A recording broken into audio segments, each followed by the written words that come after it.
Hey everyone, how the hell are we all doing? Happy Wednesday, welcome to the Late Night Agenda. I'm your host Craig, as always. This is your show. Let me know the things that you want to talk about. I feel like I'm saying the same things every day, but you guys know how this works by now. I'm here to just be a conduit between basically the words on the screen and the people out there in YouTube land. So anything you want to talk about, put it in the chat and I'll do my best to get through it. I do have my notes as always. There are a few little bits and pieces to go through.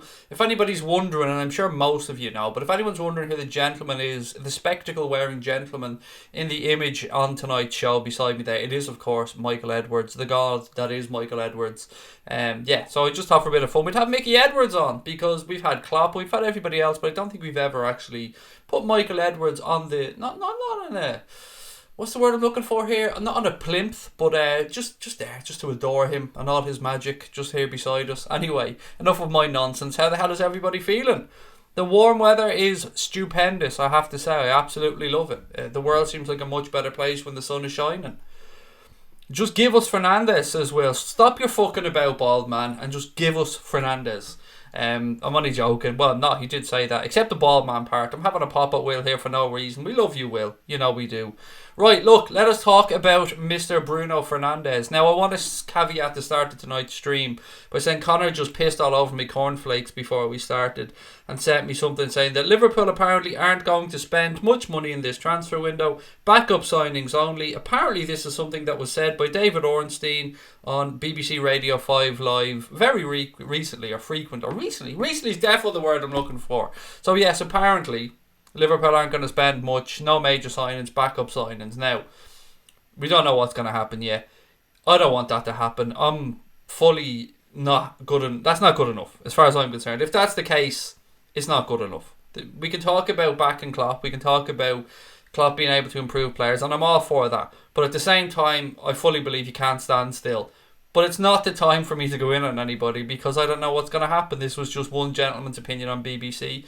Now let me get into the Bruno Fernandes stuff. As I'm sure you guys know, as things stand, there's a couple of things that we know for certain. Bruno Fernandes' agent, and his agent's name I believe is, where is this guy's name? Miguel Pino. He's apparently travelling to London. Now, there's two sides to this story and I'm going to take you through it. So Correio de Mana, I believe is the name of the Portuguese outfit, claimed that the Reds are interested in Bruno Fernandes and have an advantage because they believe Rafael Camacho could be used as a make-weight in part of this deal. They also go on to say that Liverpool have already offered €45 million for Bruno Fernandes, but they won't up their bid any higher than that, and that they're expected to meet with his agent Miguel Pino in London for talks. Then I go on and I read from another site that the report suggests Liverpool are not going to be meeting with Bruno Fernandes' agent when he's in London, and that it's just Manchester United and Spurs that are going to meet with his agent whilst in London. Now, there's a couple of things we need to caveat here, I suppose. Firstly, we do know Liverpool has a London office. I'm not sure if everybody's aware of that, but Liverpool do have a London office. It was set up there for strategic business purposes, so we do have an office in London. So we don't know what's going on. We know his agent is coming over. I think that's an open secret at this point. Spurs are interested. United are very, very interested. Probably the front runners, I would say, regarding whatever the bookies are saying. I wouldn't really pay too much heed to it. I think United need this deal more than any other team. So it might just come down to a couple of things. If Liverpool holds what they believe the valuation of him and don't go any higher, that's fair enough. If it comes down to money between Spurs and United, you'd have to say Bruno Fernandes, he could probably get a bigger wage at Manchester United. They could probably spin him a story about, we're not in the Champions League this year, Bruno, but we'll be there next year, buddy. I promise you we'll be there next year. Bear with us for 1 year and we'll get you into the Champions League. I don't know what to make of this. Let me know your thoughts on it, because as always, I haven't got a clue. I'm not going to come on and tell you guys lies. I haven't got a clue what's going on here. I'm just reading stories and trying to gather bits of information and passing it on, and I'm sure you guys have seen a lot of the same stuff. Craig, you should join Redmen TV but still do this. No, I think I'll just keep doing this. Never rule out a little crossover at some point in the future, perhaps if I get invited. But yeah, no, I'll just keep plugging away at this, mate. Whatever opportunities present themselves after that, we'll see what works. But I'm quite happy to be sitting here talking to you guys. Love that shirt, said Stephen Richards. Thank you, mate. It's the Atlanta United shirt. I think I told you guys a story about this shirt before. I wanted it for my entire holiday when I was away in Florida a few years ago. Couldn't get it anywhere. Then went to the airport and there was one hanging up in the airport in a little Atlanta shop because we did a stopover in Atlanta on the way home. And I said to your woman, is that for sale? And she's like, nah. And I spent 10 minutes or so. I eventually convinced her to sell it to me. And it just happened to be extra large as well. So it worked out perfect. Right, what else have we got? Craig, no, I've done that one. Is Sepp van den Berg a Liverpool player? Do you know what? I honestly don't know if it's fully done yet, but it is going to be done. That much we'll say. I think Fernandes is unlikely, but who knows? Said nerd boy Kareem. Craig, we just need to buy somebody. I feel like my head's about to explode. Other teams build, we need to. To be fair, mate, there's not much business happening from other teams just yet. And last night I was a bit like that as well, if I'm being honest. I was a little bit cranky about transfers and stuff. Obviously United have gone and got the deal done pretty much for Wan-Bissaka. They've got to agree personal terms, but you can imagine that won't be too much of an issue if they've got to this point. Spurs getting in Ndombele as well. Manchester United and Manchester City both looking at slab head from Leicester City. Harry Maguire, for people who don't know who I'm talking about there. Yeah. I was grand until I heard this David Ornstein thing that Connor told me about before I came on, where it suggests that we're not going to go and sign any big signings. Although look, that's a very subjective term, isn't it? What the fuck is a big signing? Do you know what I mean? It's a very subjective term. Right, more of your comments. We'll get to Fekir as well, because I have news on Fekir and there's some stuff. Crosby Red suggested something as well, and I've got my all-time Liverpool 11 that I was asked to make weeks ago and I kept forgetting about.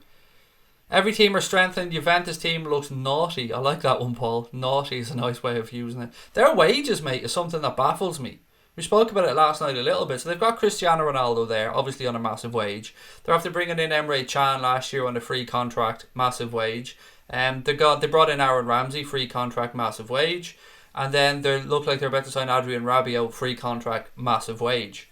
So, yeah, a lot of wages going out at Juventus. Looks like a quiet window for us, said Mark Hendley. I hope not. I hope it's not too quiet, Mark. On the Bruno Fernandes thing, though, do keep your comments coming on this one. I want to know how you guys are feeling about it. Do you think he's Manchester United bound?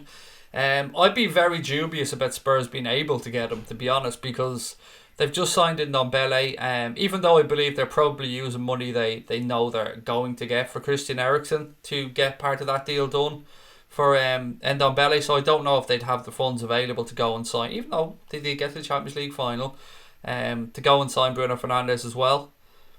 Did you see the WhatsApp image of an LFC fan and Bruno Fernandes? I did. There's a couple actually doing the round, Dr. Disrespect. There was one of a gentleman on a plane, and then there was one at I think in Dubai was the other one.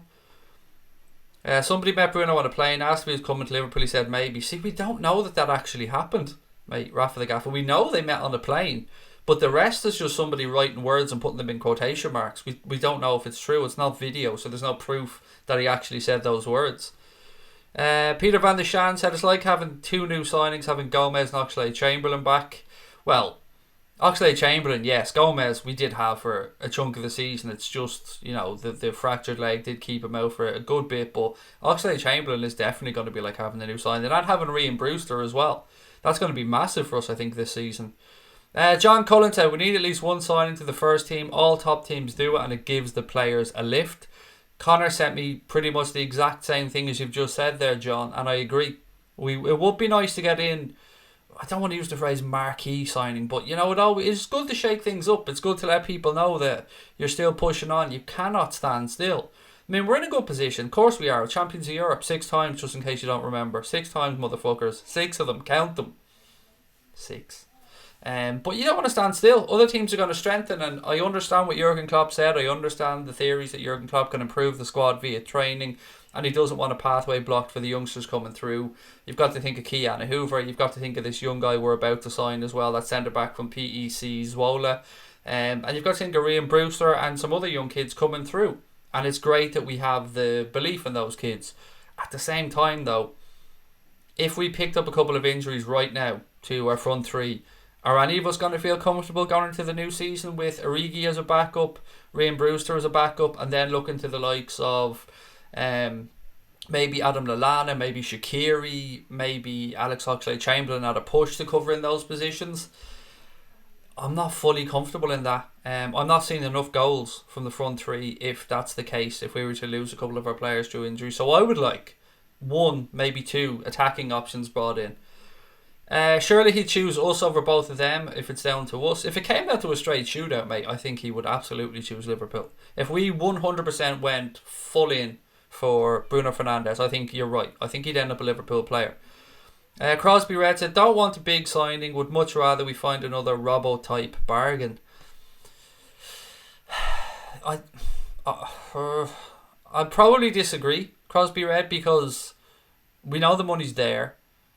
We know we're an attractive club. We know we're not too far off being almost complete to an extent. So I would like the big signing. To me, I'd like the Dembele, the Fekir, the Werner, the Fernandes, the Pepe. Even though I've got to be honest and keep saying the same thing, Fernandes and Pepe are players I haven't seen a whole lot of. I would like that one established type player to come in. Somebody met Fekir in the Serengeti. I'd seen that one as well, but again, it's just a matter of believing that that's what they said. The pictures are great, you can't deny the pictures, but what people actually said, we've no idea if that's true or not.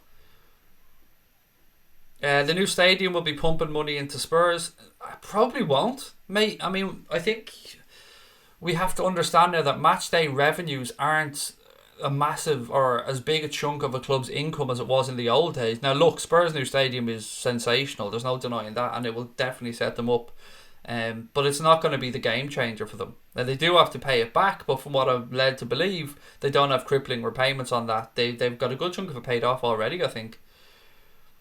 I'm dedicating my entire life to Michael Edwards and get Fernandes and Fekir, said Alpha G. C. Warrender said Fekir for cheap, that gives me a tingle in my spine. Gives me a tingle elsewhere, mate. Not quite my spine. MUFC Gamer says, happy we got Wan-Bissaka. We need a centre-back badly. Who would you like, MUFC Gamer, for your centre-back? Are you talking Koulibaly, Slabhead? Is there somebody else out there that you think could do a job? Craig, is that your merch? Where? I don't know what you mean by is that my merch, mate. Sorry. If it's the jersey I've on, no. It's Atlanta United, but I can't think of what else you might be talking about. Can you catch me up? We haven't done anything, Connor, to make there's nothing to catch up on. We're just starting off the show now. Who's the dude in the specs? Fuck off, Steve. I knew you'd be on a wind up, mate. I knew somebody was going to say that. What else have we got? Pat Moynihan said, would you not sign for the Champions of Europe? That's a selling point for us. It is, Pat, absolutely. And not just that, a club that you know we're going to be challenging for the Premier League next year, challenging in Europe as well. De Ligt, if he wasn't going to Juventus as well, was another good choice, and another massive wage into Juventus actually. I think he's rumoured to be on something like 280 grand a week. How come no one is talking about Gruy? It's supposed to be one of the best central defensive midfielders in Germany. We've spoken about him, John, many times on the show, mate. The rumoured situation with him is that he's going to be out on loan again, and he's going to go on loan to a club that are going to be playing in some form of European competition this year, whether it be the Europa League or the Champions League. But yeah, we've definitely spoken about him. Craig, the Anfield Rap have been saying Salah may leave for big money next season. Have they, though? Have they really been saying that? I can't say if they have or haven't, mate, because I haven't heard them. Now, there has been some stuff that says... I did see some rumours in the media saying that he's definitely going nowhere this season, but he's not ruling anything out for next year. Now, whether the Anfield Rap are saying that from their own point of view or whether they're passing that on, I don't know, because I said I haven't seen it, so I can't say. What I will always say is I have nothing but respect for the Anfield Rap and the guys on that they make fantastic content, and I like their viewpoints as well. They generally speak their mind. Kev Wright said, I'd love us to sign Zaha. We need some serious depth for next season. Another player who was mentioned by John Aldridge as somebody he'd like Liverpool to go out and sign. Somebody said to me that Palace are looking for mad money for him, like way past the 60 million we were talking about.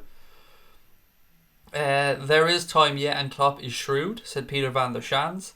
One thing I'd like to say to everybody is it's not very often that Liverpool are the type of club who are opportunistic in a transfer window.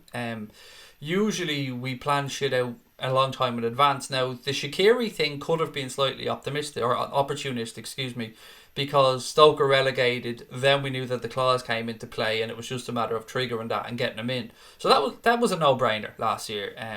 Even at that, I'd say the club were monitoring that situation for quite a while to see how Stoke were going to get on. And see if that was going to happen. So that happened. Other than that, though, we're a club that has shit planned out in advance. Spurs would be more of an opportunistic club than us. But look, opportunistic doesn't necessarily mean bad, so I don't mean to use that as a stick to beat Spurs with. I'm just saying from our perspective, we know the work that goes into scouting players and that. Mo just scored a belter, did he? Nice one. Congratulations to him. Delighted for him. Did you hear the Egyptian manager come out and say something like they've had to rejig their system slightly because Mo's exhausted from a long season with Liverpool, something along those lines. 2-0 to Egypt. Salah scored the second one. El Mohammadi scored on the first one, so good night for Egypt. Okay, so the champions of Europe, which should instantly make people want to sign for us, but then again, they may think they might not get first team football. Yeah, it's a kind of double-edged sword, Charlie, in that sense, isn't it, mate? I want players who back themselves, though. So I want somebody who'd look at our team and go, yeah, Salah's great, Mane's great, Firmino's great, but when I get my chance, I'm going to prove how fucking great I am. And that's the type of player I'd like to see coming into the club. Somebody with a little bit of arrogance about them, a little bit of belief in their own ability, and isn't overawed by looking at what's already at the club. What else we got? The reason we've been quiet is because most big teams are rebuilding their teams. Say Kieran, yes, and continuity is important, mate. I absolutely get where you're coming from. I don't think any of us realistically were expecting Liverpool to go out this summer and have a repeat of last summer, as a lot of people have suggested. 1, maybe 2, and then a little bit of tweaking within the squad, a little bit of backup, and I think a lot of us would be happy with that. Anfield Rap did say it was Rob Gutman. Oh, well, that doesn't surprise me, and I mean that in a very positive way, because I love Rob Gutman. I think he's excellent at what he does. The Gutter Show, from a transfer perspective, was a great show. I used to really enjoy listening to Rob Gutman doing the Gutter Show. So if he said it, then yeah, then obviously that he's probably one of the more outspoken members of the Anfield Rap. But that's a good thing for me. I like Rob. Don't know him, but you get where I'm coming from with this. Sometimes I probably sound a bit fanboyish when it comes to stuff like that. But first and foremost, from a very long time ago, I was an Anfield Rap fan before I started our own podcast or anything.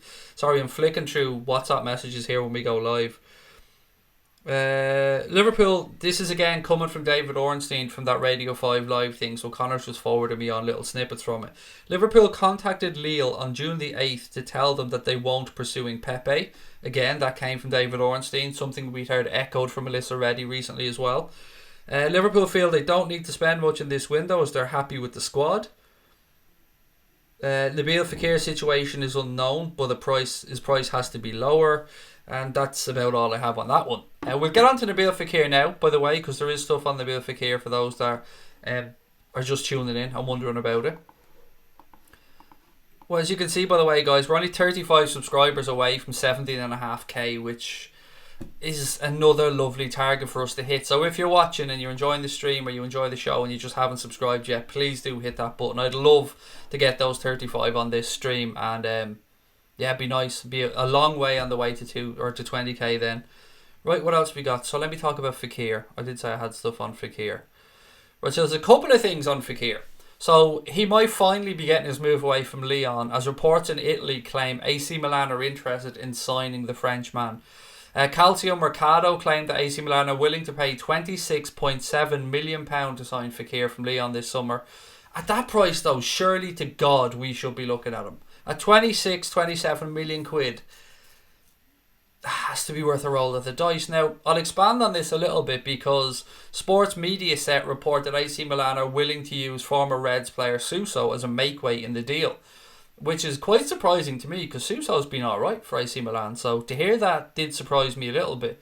But £26.7 million, if that's a figure that Lyon are willing to entertain for Nabil Fekir, I just can't understand why we wouldn't have a go, because it's half of what we were willing to pay last year. I understand the point of view about the knee, by the way, so don't come at me saying, oh, but his knee's fucked, I get you. I absolutely understand where you're coming from. He got through this season without missing too much of it. Wasn't his greatest season form-wise at Lyon. I absolutely hear you on that one. But still, for 26 million quid, has to be worth a roll of the dice. Even to play 25, 30 games this season, for me that would be a no-brainer. Just as we spoke about last year in the window, the 13.5 million quid for Shaqiri from Stoke was a no-brainer. It was a gamble worth taking. I think this is another one of those gambles worth taking. You're talking about a World Cup winner here, somebody who's played in the Champions League, somebody who has performed at a good level for Lyon for a few years. I think this would be... I'd be disappointed if we aren't in this conversation. Whether it's public knowledge or not, I hope in the background we're involved in this conversation for Nabil Fekir, because 26 million quid, I don't know how we can compare that to last year's 13.5 million for Shaqiri, but with inflation and stuff, it couldn't be too far away from the same type of, well, that makes sense, let's have a go with this. And it would also be good because we know he was left high and dry last year to an extent, because he was pictured in the shirt. We'd seen that. We knew he was very close to being a Liverpool player. So what do you guys think on this? On the Bruno Fernandes thing and on Nabil Fekir? Daniel Sturridge posted a picture with Mbappe. Well, he's not a Liverpool player anymore, to be fair, Studge. Last night, I think I told you guys that there's a lot of interest in Turkey. I think Fenerbahce. Is it Fenerbahce? I think it's Fenerbahce that were very interested in signing Studge. I don't rate Fekir. I think he's overrated, said Ben Washbrook. There must be something else with Fekir if nobody wants to buy him. There is that point of view, Neil, as well. Yeah, you're right, mate. There definitely is something in that one as well. Because for the quality of footballer he is... But still, even at that, you'd imagine people would be wanting to have a look themselves. So if you're interested in him and you want to find out more about the knee, the only way to really do that is to agree a fee with Lyon and let him have a medical and then look through it. We've seen before that Liverpool's medicals are extremely stringent, and we've seen players pass other clubs' medicals that haven't passed a Liverpool medical. So it's not unheard of. And I suppose it might come to a point where you just wonder what is worth a roll of the dice. We've not had much luck with French players at Liverpool, said Dara. True, but we know for a fact that we wanted him last year when Jurgen Klopp wanted to sign Nabil Fekir. I don't believe that Shaqiri was a replacement for Fekir. I believe strongly that we wanted both, and that Fekir was the one that we really wanted, and then Shaqiri was the opportunistic type signing I spoke about earlier on. Can't see any major first team signings this summer, said Steve Wall. We seem to spend big every other year. Again, though, I suppose big is subjective, isn't it? Like, I mean, if we signed Fekir at 26.7 million and then went and signed, let's just say a couple of squad players, is that classed as a big player? I don't know. Is it just the price that classes as a big player? I agree, mate. It's a no-brainer, said Brendan Smith. Tiernan Downey said, if Fekir is at that price, why not both? I'm not going to lie, mate. I did think that to myself earlier on, Tiernan. But I'm a greedy bastard, so... We should be going for Fekir. Good price, said Mark Henley. Don't rate Fekir also, said LFC 1892. Fernandes miles ahead and not injury prone. Is he miles ahead though? See, as I said, I'm not the greatest person to be speaking about Bruno Fernandes. I know his numbers last season in Portugal for Sporting Lisbon. But is he miles ahead? I don't know. He could be. Looking forward, if Klopp and Edwards will sign Fernandes, could add Camacho into the deal. Yep, again, that has been rumoured. Camacho looks like he's going to go to Sporting no matter what at this point. He's 1 year left on his deal. He's not going to sign the new Liverpool deal, and they're willing to cash in, and 10 million seems to be the figure I think the club are willing to take from. What's the reason for the Fekir price drop? He's got 1 year left on his contract, mate, so they know that this summer, basically, if they don't move him on, they're probably not going to get anything from him. I mean, they might get a small bit in January, or he could sign a pre-contract with a club outside of France in January for the next season. So Jean-Michel Aulas kind of has to admit defeat this summer and move him on if he wants to sign a new deal. We should offer Sporting Camacho, said Mossy. He's going there by the looks of it, mate, regardless of what happens. I prefer Fernandes over Fekir, but if you get either, I'll be ecstatic, said Kill for Hire. Fekir isn't happening, move on. See, stuff like that annoys me, Edmund. You can say, I don't think Fekir is happening, that's sound, but you're being a bit fucking domineering there towards other people that have any thoughts on it by telling us to move on. I mean, sometimes it's hard to interpret words. I get that on a page, but I don't really rate people that speak like that. I'm sorry if that wasn't your intention, but it just seems a bit fucking arrogant, mate, to say that. Nabil Fekir is only entering his prime, and at 26.7 million is a steal to Adam Parks. Good evening, Paul. How are you, mate? Are we getting both Fernandes and Fekir? Might get neither, to be fair, don't ask. Robertson was a backup signing. Was he? I don't think he was, I think Robertson was the signing. I don't think he was a backup signing. I think he was always going to be our left back. When I first switched on, I thought he's got Edwards on a Skype call. Can you imagine that one? Fucking hell. Imagine that, me not saying that and you guys coming on and there's Michael Edwards sitting there for an L Skype chat. I'd be just, the things you'd want to ask that man. After you stop doing this, the we're not worthy, of course, to him. What else? We haven't been here in a while. So funny seeing United fans hyped after signing Aaron Wan-Bissaka. Yeah. I mean, look, he's a big signing for them, but they've a massive rebuild to do there. So I think Aaron Wan-Bissaka and that guy James from Swansea and even Bruno Fernandes, they're still a long way. They still are going to be moving on Lukaku, so they're going to need a striker. Yeah, it's going to be interesting. But look, United is a banter club at this point for us, to be fair, which is great. And I don't care, by the way. If United fans are watching, I respect you all individually as people. But your club at this moment in time is a bit of a laughing stock, and you can't expect us as Liverpool fans not to enjoy every damn minute of it, to be fair. How much is Camacho going for? Asked Connor Dara. I think it's about 10 million, mate. Steve's in as well. Steve, how are you, pal? What about Milinkovic Savic, said Peter van der Shans. The last thing I'd seen on him, mate, is that, again, I feel like I'm saying this a lot, but Juventus is where I'd seen Milinkovic Savic linked to. I always thought that he'd be a good fit for Atletico as well, by the way. Ian Atkins said gamble on Fekir for 26 million or sign Fernandes for 70 million. Fernandes would be a gamble. All depends on how he settles in, handles the Premier League. If not, cut out for everyone. Exactly. It is. Yeah, it is, mate. For us as fans, I suppose we don't have the data in front of us, so we don't know what the club know. From what I've read and what I spoke about earlier on, the club have apparently refused to go above 45 million euro for Bruno Fernandes. But then again, some other places are saying that we just don't have any interest in him. So where does the truth lie in that? I don't know. We know there was interest in Fekir. Whether there still is interest at a lower price, whether it was the price or the knee, I don't know. We all assume it was the knee that we walked away. Were you happy when we bought Mignolet?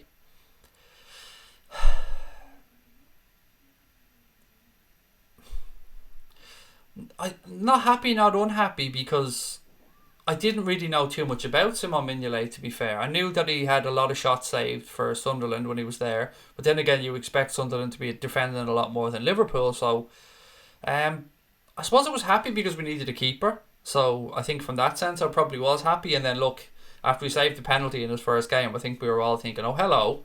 But I've been a massive critic of Simon Mignolet over the years. I can't go back and change history. I have been. I got to say what I believed at that time. But I've also said that this year as a backup, I think he's been very professional in the way he's gone about his business. Basak is no better than Earl Barrett, said Neil Anthony. Oh, everyone going in on United here. You look like Thomas Graverson. Yeah, I can get that. But the part about that insults me the most, Jonathan, is that he was an Everton player, mate. I mean, I've been told I look like a lot of fucking things. Dara O'Brien, Uncle Fester, Humpty Dumpty, Thomas Graverson, that guy, that comedian that I can never remember his name, Bateson. I've heard them all, mate, to be honest with you. Just, it seems like if you're bald, you look like him. Even the guy, what's his name, the comedian, the little fat fella, that, what's his name? I can't think of his name. What have we got? Peter Bryan said, blessings Craig, watching once again out of Portmore, Jamaica. How are you, mate? Welcome. Jamaica, you lucky bastard. You lucky bastard. I wish I was over there right now, mate. Oh God, you are so lucky. Was VVD a gamble for 75 million? If Klopp wants somebody, the price isn't a problem. Correct. I didn't give a shit that we spent 75 million on Virgil van Dijk, mate. I've got to be honest. I just knew that he was going to be a good player. Even at that, I didn't expect him to have as much of an impact as he's had. I mean, he's raised the profile and the playing ability of everybody around him in that defence as well. Whether it's through confidence or whatever, but it's had a massive knock-on effect. Liverpool contacted Lille on June 8th and said they will not be pursuing Pepe, according to David Ornstein. That seems strange, though. Somebody raised a point about this. I think, I can't remember exactly what Melissa Reddy said, or who she said contacted Lille. But was it the manager? Did they say we contacted their manager or somebody? It's very strange to contact somebody and say you've no interest, although maybe that's the done thing, I don't know. Sturridge Instagram with Mbappe. You've got to remember though, he's not a Liverpool player anymore, Daniel Sturridge. He's got no vested interest in trying to get players over to Liverpool. Is Karius finished at Liverpool now? I think so, Boya. He's going into the second year of a 2-year loan to buy deal with Besiktas, and if he hits certain clauses, then they have to sign him for, I think it was 12 million, if my memory's right. Don't worry too much, Liverpool won't drop challenge at Manchester City. We won't. No matter what happens, we're going to be challenging this season. Absolutely. But we do need to add. You've got to. You can never stand still in this game. I don't know how Bill Burr came into the conversation. Oh, Bill Burr's the best comedian out there. Take it as a compliment. Bill Burr's class. I fucking love Bill Burr. He's an excellent comedian. 100%. Going to see, as I said, Reginald D. Hunter on Friday night with the missus, so very much looking forward to that. It looks like Dembele will be going to PSG as a replacement for Neymar. Yeah, mate, I'd seen a couple of things around that. You can understand, it makes some sense for him to go back to France, being a French fella. Barcelona want Neymar want Barcelona, so it's probably PSG are going to want to save face to an extent and bring in a high caliber player as well. So you can understand why that one would happen. I would have really liked him at Liverpool if Klopp could have got past his attitude, or Klopp felt comfortable about his attitude. Not Neymar, by the way. I'm talking about Dembele. What do you think of Arsenal who can't afford Zaha? I actually feel for Arsenal fans, to be honest, to an extent, mate. They've had it bad over the last 6 or 7 years, and then they get a good manager in, and then it seems like the manager's getting feck all cash to work with. They're after Tierney, and they're even arguing over what seems like a few quid for Tierney, which in Premier League money, when you're bidding 15, they want 20, and you're going in around 17, it's not a great look. I mean, you do want to get the best deal for your club, of course, but they need players, they need defenders, they need midfielders. And yeah, I can't imagine they have 65 or 70 million for Wilfried Zaha floating around either. Murph said, I'm a United fan. What do you think Liverpool fans think of us signing Bissaka? Do you rate the young talent? Yes. Oh, absolutely, mate. I think if you talk to Liverpool fans honestly and you don't start with this whole nonsense about trying to compare him to Trent Alexander-Arnold, and you're realistic in your conversation, you'll get Liverpool fans telling you that Aaron Wan-Bissaka is a good young fullback. I can honestly, hand on heart, say I'd seen people on here say we should be looking at him over the past year as well. So yeah, I do think he's a very good young player. I don't really know if you guys give a shit how much you paid for him, because you just want the player that's going to fit your system. So from that point of view, yes, he's a good player. I wouldn't belittle him just because he's now a United player. I think he genuinely is a good player. Still has developing to do, but you know, you've got a good player there. Why would you contact somebody to say you're not interested? It's like going into Asda to say I'm not buying anything today. True. Unless, of course, you've got agents or people in your ear and you just want to put it to bed. But I kind of understand where you're coming from, Clarky. I find it weird as well. It's great having this channel for a daily Liverpool chat, said Kit Kat. Thank you. I really appreciate that. I really, really do. 28 away, guys. 28 subscribers away from 17.5k, and there's 578 in the chat, so please do hit that button. Let me move on. More transfer news and stuff to talk about. Amazingly, and I don't know how the hell this is still the case, but amazingly, Liverpool are still the bookies' favourites at 8 to 11 on a couple of bookmakers to sign Memphis Depay this summer. But there's no reason to suggest why. Like, absolutely no rhyme or reason. The other day, when we were speaking about Fernandes odds tumbling, it was probably because people went in and stuck a few quid on it. But for Memphis Depay, for the odds to have stayed that low, are people really backing him to come to Liverpool? Because I've not seen anything really. Other than the bookies odds, I'm not seeing any genuine links. What I did see today are some reports suggesting that Wolves have a genuine interest in signing Memphis Depay. That would be interesting. He probably would be the look at me, I'm the centre of attention player in that squad. A squad of very good, hard-working players. So would Depay fit in there? I don't know. But I've never understood these links to Liverpool because he seems far too arrogant and far too up his own arse for Klopp to want to sign him for me. We must have done a deal with Sporting Camacho plus some money for Bruno. Sorry if it's been said. We spoke about it a little bit, don't ask. But I don't think the two deals are really linked because Camacho was going to be going back to Sporting by the looks of it anyway. The only other series link I'd seen was, I think it was Schalke. It was a German club anyway, but it looked like he wanted to go back to where he started with Sporting Lisbon. Tiernan Downey said, boys, having no interest in Pepe is ignorant to his skills and the season he just had. We should at least have an interest.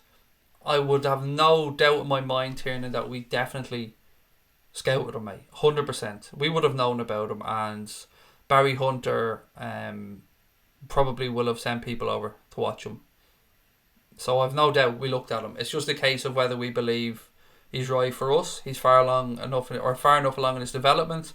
Has the attributes that Jurgen Klopp wants. I don't know. That's what you're into the real technical aspect of stuff there, which is way above my pay grade. Hello, big man Steve. How are you, pal?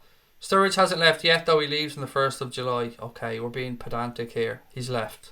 Do you know what I mean? He's not going to be training with Liverpool anymore. He's on his holidays, therefore he's left. Why are the Echo shutting down every rumour? I don't know, Kieran. It is literally that, isn't it, though? I mean, what's the point at this moment in time of the Echo? I don't get it.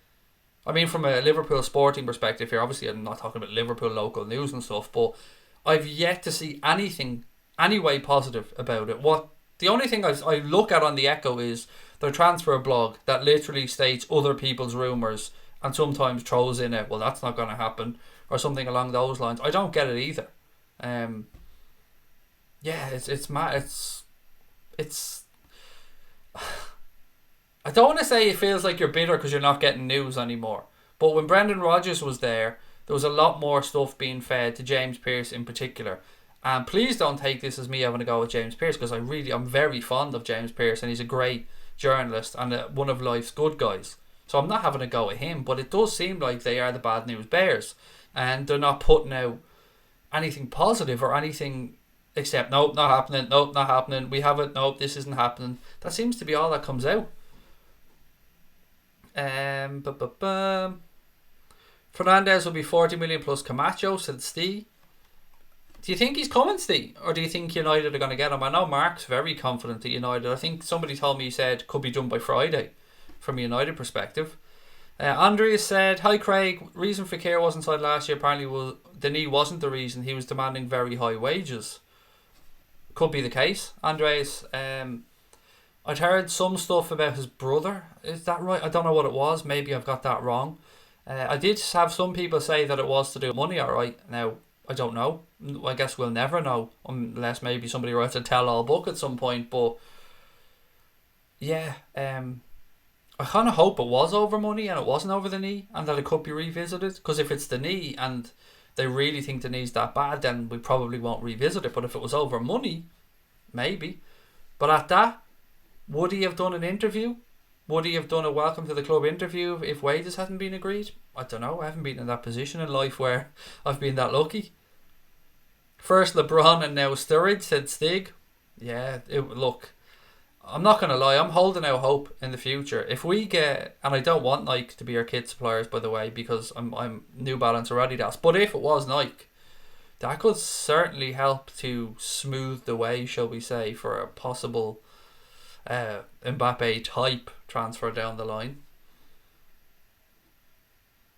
What else we got? 40 million plus Camacho is perfect, just sign him. But if they're looking for 70, do you think they're not going to sell him to us surely for 40 plus Camacho? Now I think Steve told me this before, that there's some clause in his contract, Steve, you believe, is that right? Something about if a bid comes in over 40 million, he gets 5 million if it's refused, something along those lines. Has anybody got anything more on that? I know somebody mentioned it to me. I think it was Steve. Who are you most excited to see play this pre-season? Ryan Brewster, without a shadow of a doubt. Kill for hire. Ryan Brewster. Yeah, I just think he's gonna have an amazing debut, well, proper debut season with the first team. Do you think it's true that we've met with his agent? I'm not sure that is what Twitter is saying. There's two trains of thought on this if we're talking about Bruno Fernandes, mate. Correo de Mana in Portugal claim that Liverpool are interested in Fernandes and have an advantage because of the Camacho thing. They also went on to say that Liverpool had previously offered €45 million for Fernandes but won't up their bid any higher than that one. And then there's other people coming out and saying that his agent is going to be in London, which nobody seems to be debating. His agent's name is Miguel Pino, and he's going to be in London.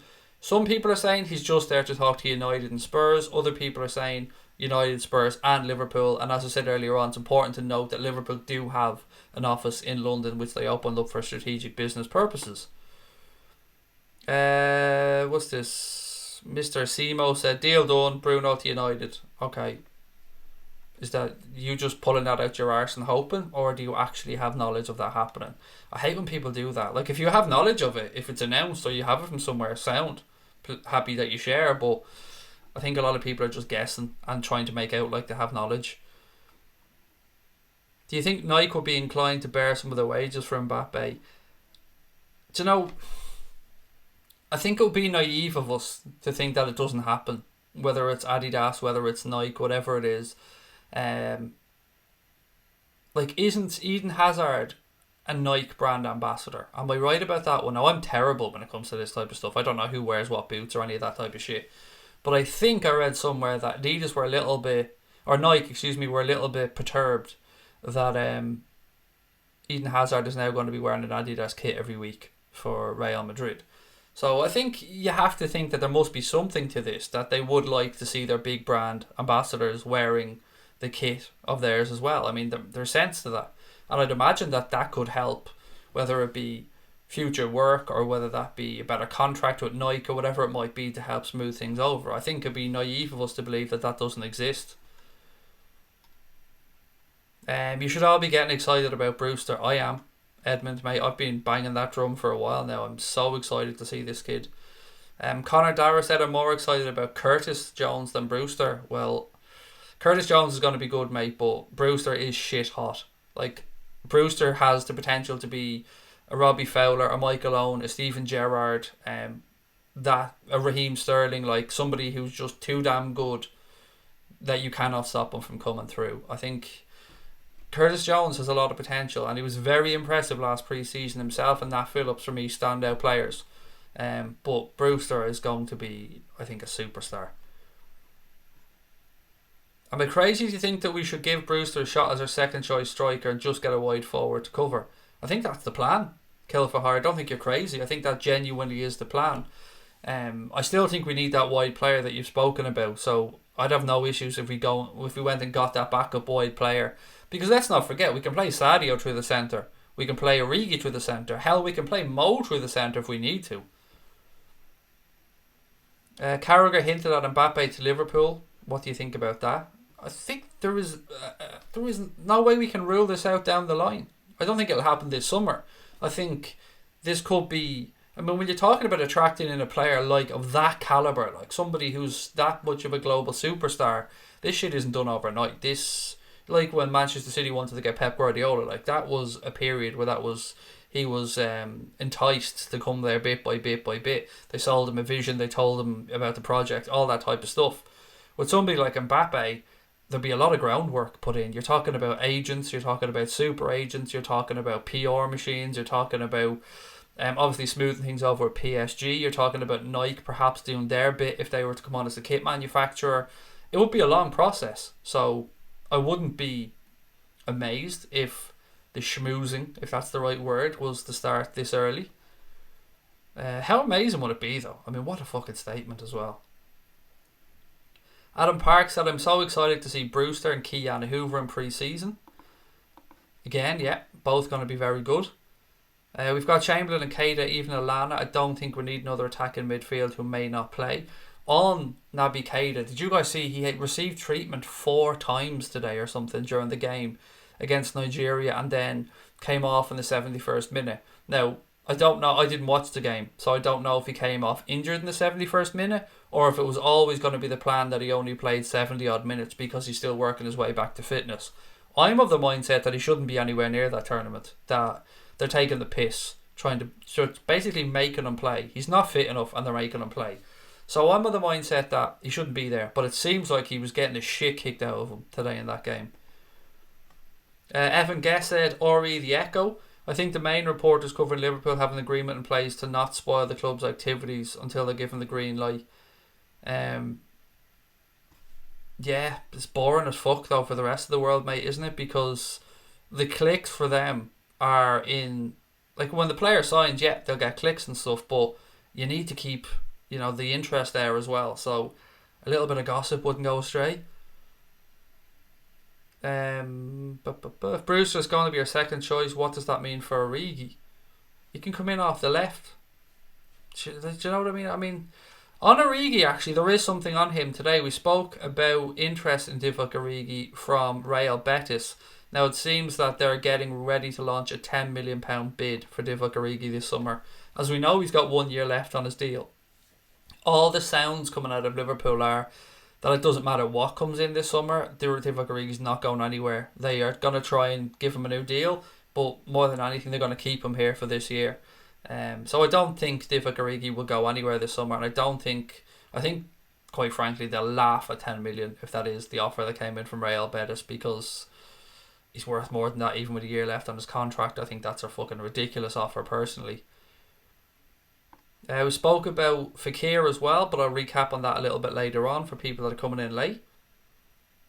Naby shouldn't even be playing. Agree with you on that one, Craig. He was getting absolutely abused today, said Adam Parks. Naby shouldn't play. Gone through that one. Breadsticks said, I'm starting to get worried where are all the rumours getting shut down. We need Pepe, Fernandes, or players of the same quality as them, but I think Bruno is a must and can't let United get him. I think Bobby Duncan will be a huge player for us in the future. Really excited about our youth. Yes, and as you should be, Herb. It's a good point. Glaxel, Bobby Duncan, Ryan Brewster. Obviously, we spoke about Keanu Hoover, that new centre-back that we're just very close to signing.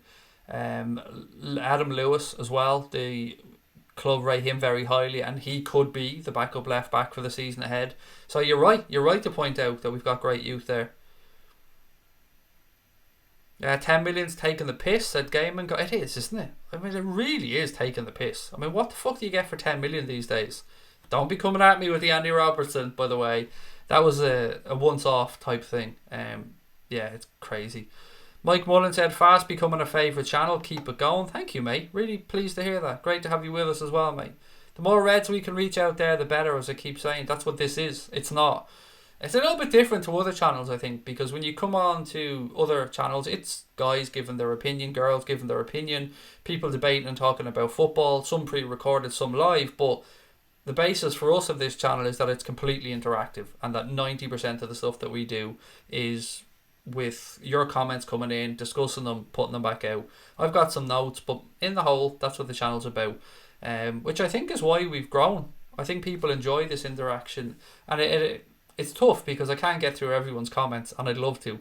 And as the channel grows, it gets harder. It was at the start, I could nearly read out every single comment because we only had a handful of people. But like now, as an example, just shy of 600 people in the chat tonight or watching live, which I'm very grateful for. And as always, a massive thank you, sincerely, to everyone that is watching us. I really appreciate it.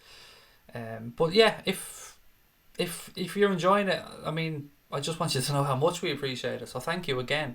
23 away though, guys. 23. Keep hitting that subscribe button. I would fucking love to get there. After last night's stream where I feel like I let everyone down, that bugged me all day, by the way. I felt like a cunt. Excuse me. That's one word I don't really use too much. It's my favourite word, by the way. I use it all the time in my life, but I don't use it too much on here. But I did. I felt that way yesterday. I felt I let everybody down with that stream. So it bugged me all day. So today I was coming on and I was in better form and I knew I was going to have a better go with it. So thank you for coming in, and I'm glad that people enjoy it because I can't tell you how much I enjoy doing it. What else we got? Brewster will be a nightmare against other defenders. I can't wait to see him, Paul. I cannot wait to see him, Paul. And just it tells you how highly Jurgen Klopp rates Ryan Brewster, that we worked our backsides off to get that kid to sign his first professional contract with the club. If you remember last summer, we cancelled the friendly against Borussia Mönchengladbach because we felt that they were being a bit too pushy in trying to get him over to Germany, because there was this whole craze about young players, English players, heading over to Germany to get that first team opportunity. And Melissa Reddy did a good piece last year where she spoke about the amount of clubs that were trying to sign Ryan Brewster. And if you go back a little bit further, do you remember when Mohamed Salah was receiving his PFA Player of the Year award, and there was an interview from Jurgen Klopp? He spoke about Ryan Brewster in that interview as well. So he went out of his way to let young Ryan know exactly how much the club think of him, and it worked because he signed his contract, and we're all very excited to see how he gets on. What have we got? That dude on the pick is Steve Nicol, is a shapeshifter. I absolutely understand where you're coming from with that one, but it is Michal Edwards, the transfer genius. What's with the MLS jerseys? I just bought a few of them last year, mate, on holidays. I actually bought this the year before. But yeah, I have to see, to be honest, hand on heart, I have such a collection of jerseys that I can't wear on here. So I've got a couple of Juve shirts that I don't follow Juventus, I just like the shirts, but I wouldn't wear them on this stream because I get abuse. I've got a load of yellow and green shirts that I can't wear because of the green screen background, because I just look like I'm see-through or be a floating head. So there's a rotation of jerseys that I can wear, and these are one of the ones I wear. Like, I tried to wear a Columbus Crew shirt before I came on. I have a black, the away Columbus Crew shirt, but the yellow that's on the badge was too close to green, so it was, you were seeing through that part of it, so I couldn't wear that. So at the last minute, I had to change, and I grabbed this Atlanta shirt out of the wardrobe. Don't apologise, everybody has off days. I get that, mate, but I take this responsibility very seriously because I understand people tune in to have fun, people tune in to talk about the Reds, to zone out, to forget about the other problems in life at times, and come in and have a laugh. And it's my job to make sure that none of the serious stuff comes in, and that people are allowed to come in here, be free, have a laugh, take the piss. And if I'm setting the tone with a bad example, then, you know, I need to be critical of myself and pull myself up on that shit as well. Around 17,000 subs since I found you, Craig Dodge. It's been great having you here, pal. I love when people let us know, by the way, when they found the channel. So do please feel free to let me know, and also how. I'm always intrigued to see how people found out about us, because is it suggested? Was it word of mouth? Did you just happen to come on one night when you're bored scrolling through YouTube? It's nice to find out, and it's nice to find out where people are watching as well. And to everyone that is watching that isn't somebody that comments, because I understand there's quite a few of them. We don't want to forget about you guys as well. So hello to all of you. I hope you're well. I hope your families are well. I hope life's treating you well. Why would you get a Juve? Why would you get a Juve? I get you wearing an MLS shirt because I like the jerseys. Mate, I'm an absolute chav. I've said this before. I wear football jerseys every single day pretty much, and I've got over 100 shirts. I just love them. I just like football shirts. I appreciate the style of football shirts. And Juventus have had some pretty tasty shirts over the past couple of seasons. Now, I'd never wear another Premier League shirt, so I don't own any non-Liverpool Premier League shirts. I don't think I even own any other English clubs' football shirts. Excuse me. I just like football shirts, mate, is the honest answer. You were in my recommended, said John. Cool, thank you. Can you catch me up? Are we still favourites to sign Bruno? With the bookies, Morton, I believe, yes, we are. But I don't think we are in the real world. I think I would probably push United ahead, but there's some people in our chat, Steve in particular, who thinks it's a done deal and that we are going to get Bruno Fernandes.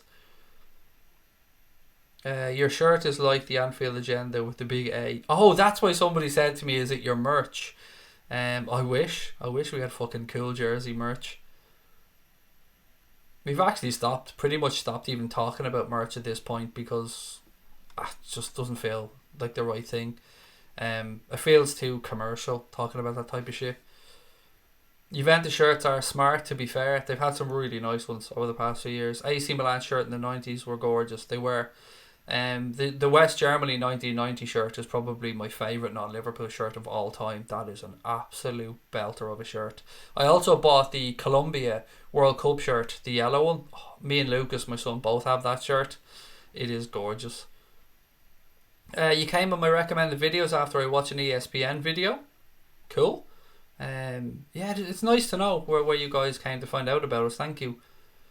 What I've found is that people who come in and give us a chance, whether it be on a watch along or whether it was just pure fluke that they came in, we seem to be quite good at holding people and retaining people once they come in, which I do take as a good sign that we're doing something right.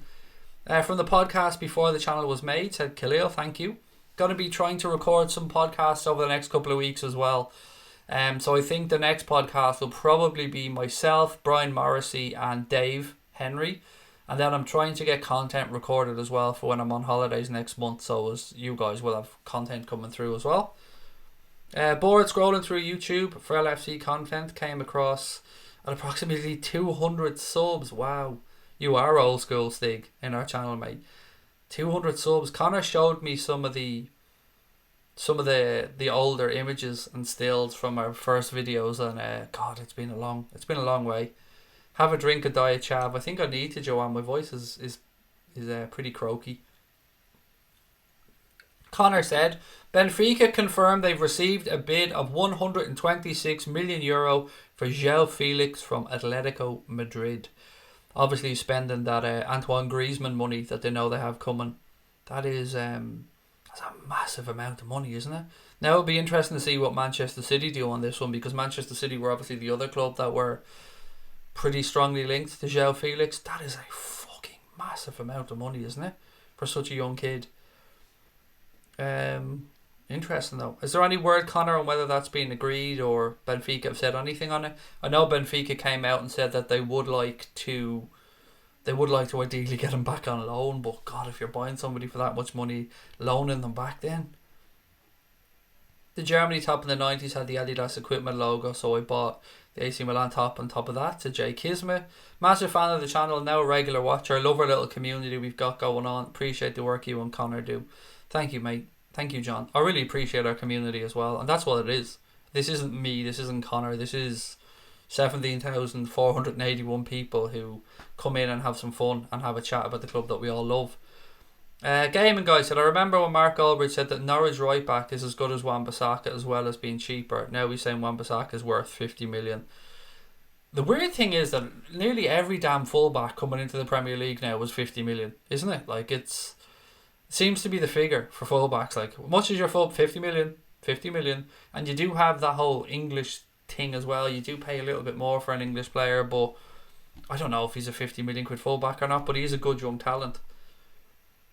Did you hear Silva's leaving City next year? Yes, I did. I posted about it, Paul, on the Twitter account. He's been one of the highest quality players in the Premier League over the past 9 years that he's been here, whatever it is, David Silva. Watching him play between the lines has almost reinvented a position at times. He's been sensational. I know whatever you think about Manchester City, push that to one side.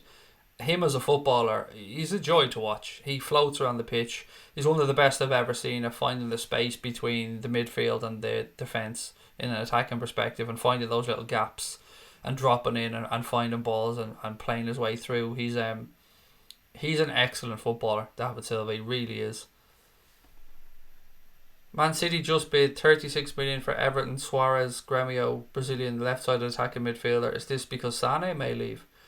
I didn't know that, mate. I know a lot of people rate that Everton kid very highly. Interesting. Thank you for the information. 126 million euro for somebody with half a season in the first team. Yikes. Let's hope he grows into a beast.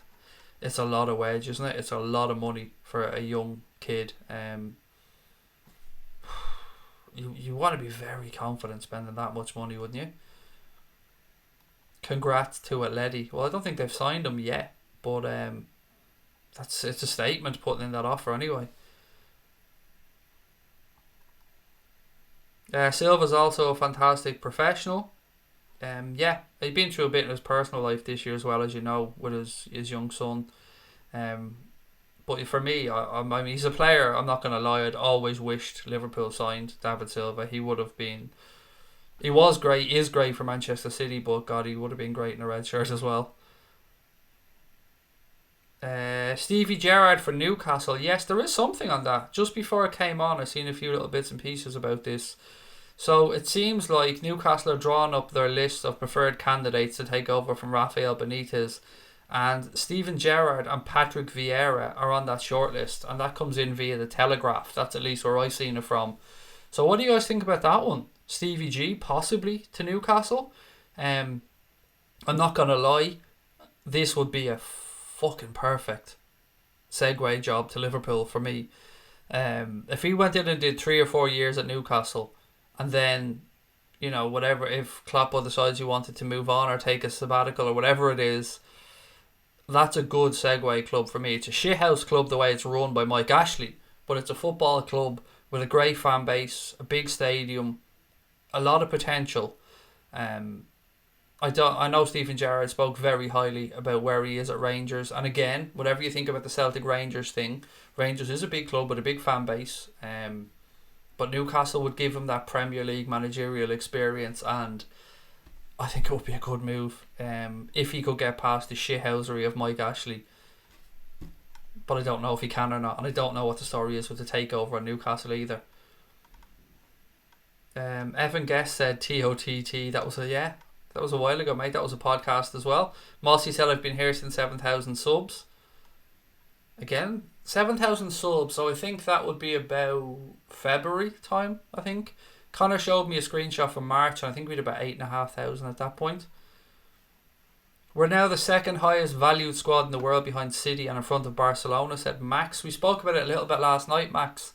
So I think Manchester City were valued at £1.05 billion, and Liverpool were on the billion mark, which is... It just goes to show the high quality acquisitions and the way Jurgen Klopp and the transfer committee, if you want to call them that, have gone about their business. With this man in the image here beside me, Michael Edwards, very important in what we've done. Brian Kelly said, hit that subscribe button, almost 17.5k. We're only 18 subscribers away, guys, so we are getting close, and I would feckin' love to get there on the stream. What else we got? Evan said, I think Liverpool have lost too many targets from advertising their movements. Chelsea got Salah originally, Willian, and I think we were just dicking about back then as well, Evan, with the way... I don't think we had as much money as we had now. We had a lot of players... There's this horrible situation when you're in a Europa League environment, let's just say. So let's use United as an example. Again, I'm not trying to stick the boot into United. I am a little bit. But you're in that position where you need to overpay for players.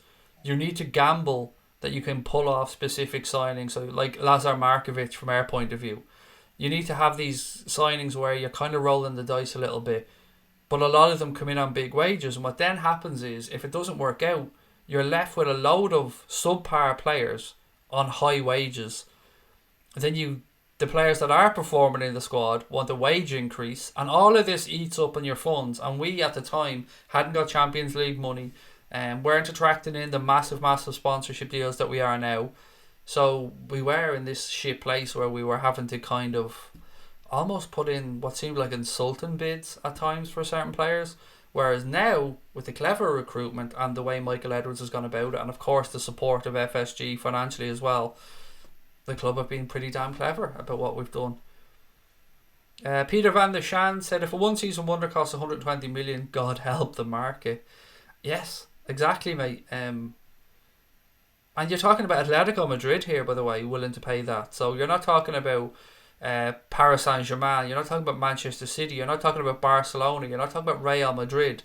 We're talking about a club that we would say is very well run in Atletico, a club that have done decent business over the years. So again, it's not just oil money that's flooding the market here. We can't just throw that around. It is a club that are trying to do things the right way, that are putting down that much money. But then again, they are potentially getting 105 million for Antoine Griezmann. I think we're waiting to see if everybody spends big, De Ligt and Dombele and so on. Then we come in with our targets and not be bidding with many clubs. Yeah, look, Premier League clubs are also in that slightly unenviable position where our transfer window closes ahead of most, if not all, of the major European league windows. Ours opened on May the 16th. I think it closes the... Is it the 7th or 8th of August, something like that? I think it closes before the Premier League kicks off anyway. I think it's a Wednesday or a Thursday at 5 p.m. British Standard Time, or whatever the fuck, BST or whatever it's called. So we are in the... If you're a club like, say, Juventus, Real Madrid, Barcelona, you can wait and see what happens. And if there's a player that you're monitoring and an English club hasn't gone in, then you can probably get them at a bit of a cheaper price, and you know you're not going to have that Premier League money coming in and flooding the market. So it can be advantageous, because I like the idea of not being able to sign a player after the league starts. I like that idea. I don't like the idea of players being able to play against the same club 3 times in a season because they've changed from, say, Arsenal to Manchester United or whatever it is. So I get the reason behind why we do it, and I back it. I do think it's the right thing to do. You should have your business done before the league starts. For me, it's a good move, but it does, without a doubt, give other European leagues a bit of a heads up. Bailey said, I've been here since 1100 subs, joined to watch pre-season matches, and I said, who'll get more goals, Mane or Salah? We're still in that Diet Chav league. Yeah, it's who's going to get more goals this season between Mane and Salah? Bailey asked it last year. I can't remember what I said, mate, to be honest. I was probably wrong, I usually am. But who's going to score more goals this season, guys? What do you think? It's a question that I wouldn't have even thought of asking. But Mane or Salah, who's going to get more goals? Been here since the early Manuel Labor ITK days, probably nearly a year, said Kieran. Manuel Labor still going, by the way. Connor still pumping out the Manuel Labor Mundo Sporto propaganda. Connor wants to know, by the way, does everybody believe Wolves are a threat to the top 6 this year? I think they are, and I think Leicester could be as well if they get their business right. Peter van der Shands asks how old Griezmann is. I think Brian Morrissey's replying with 27. Here we go. Here's the answers now. Mo Salah, Salah, 14-1 for Wolves to be in the top 4, said Peter. Salah, Mane. Graham said Salah. Tajay said Mane. Dave Davidson, Mane. Aidan Andrews, Salah. Big man Steve, Salah. Steve, love it. Mbappe. Bob, speak again, mate. Sorry, I don't know if you're talking to me or you're going to come in again, but either way, Bob, thank you for watching, pal. Salah for Brian, Mane for Liverpool Football Club. Michael Lyon said Mane is the better player. I watch all the time, or somebody, I'm from Newcastle and he's not good enough. Oh, sorry, I think you were talking to somebody else there, pal. Salah said AALF Tez, Liverpool fan 9. Mane's defenders will double up on Salah, said Peter van der Shands. It seems, I think slightly more Salah, but it's pretty fairly split down the middle. Scenes when Firmino turns into prime Suarez this season, said Connor. When will you start uploading on the Crack On channel? Blame Connor. That's what I always do in these situations, mate. See, what you don't know here is that Connor's the real pain in the arse, because I'm available to do shit all the time because I've got no fucking life, basically. Whereas Connor's a busy man and it's trying to nail Connor down. So if you want to know what about Crack On, blame Mr. Crosby, because you know me. I'm a 24/7 merchant. I'm on here making content every day.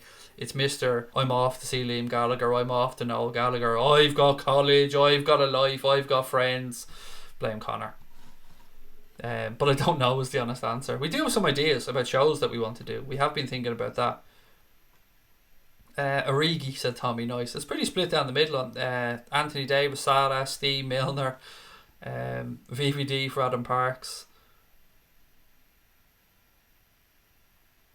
What else we got? It's not T-Easy, it's Easy and Left. I don't know, mate. Your name's too fucking long to be quite honest about it. It's AALFT Easy Liverpool Fan 9. I mean, come on, mate. In all fairness, it is a long ass name to say. And I can't just call you AA because then I feel like I'm talking to myself on the channel. So what can we call you? What can we shorten this down to? Because you're a good lad and you're in all the time and I enjoy your content or your banter. But We need to shorten down your name, pal. Kieran Aaron's throwing a spanner in the works. He said West Ham to finish top 6 ahead of Arsenal. Interesting. Good night, Anthony. Mate, good night. Talk to you soon. Would I take Lord Clavan back? No. No, I wouldn't. It was nice to have him when we had him. We seen the step overs. We had it all. Oh, Pedro says João Felix is a flop. Atletico is very well fouled by Felix agent. Remember Renato Sanchez transfer for Bayern Munich. I honestly, Pedro, I haven't seen anything really of João Felix. I've seen a few YouTube clips from his time at Benfica, but for a relatively unproven player or unknown player to go for this money, it is a gamble. What's the max that you would pay for Mbappe? He's probably going to be the first £250 million footballer, isn't he? Be realistic. If he was to be sold, you would imagine 250 million would probably be the minimum he'd be sold for in this crazy market. You should ask how many from the mid... I shouted that, didn't I? I shouted quite fucking loudly there for some reason. You should ask how many from the midfield we'll get, because that's where the improvement might come. Yeah, the goals from midfield, Graham, last year, although we were attacking from wide areas, we didn't get a great return from midfield, mate. It is a fair point. I used to be Maidstone FC, but I changed my name. Thank you. It's again, saying Liverpool FC feels weird as well, because people might think, is he really talking? Does he fucking think Liverpool are in here watching? Right, what else we got? Actually, somebody asked me, and I want your feedback on this. Domestic Butler asked me some weeks ago, and I'm sure you guys probably remember. And 15 subscribers away, by the way, ladies and gents. We're getting close. 15 to go. Please keep hitting that button. He asked me to name an all-time Liverpool 11, and I kept putting it off, and I kept saying to him, I'll do it, mate, I'll do it. I did it. I made my 11. It's very difficult because some of these players I won't have seen play. So I'm going off statistics, I'm going off other people's opinions, I'm going off research. And then when you're talking about adding in players of this generation, it's very difficult because how do you compare past, present and future? So I gave it a shot, and here's what I've come up with. So I've gone for a 4-4-2 system. I've gone with Ray Clements in goal. I've gone with Phil Neal at right back, Alan Hansen and Virgil van Dijk as my two centre backs, and I've gone Andy Robertson at left back because that's how highly I rate this kid.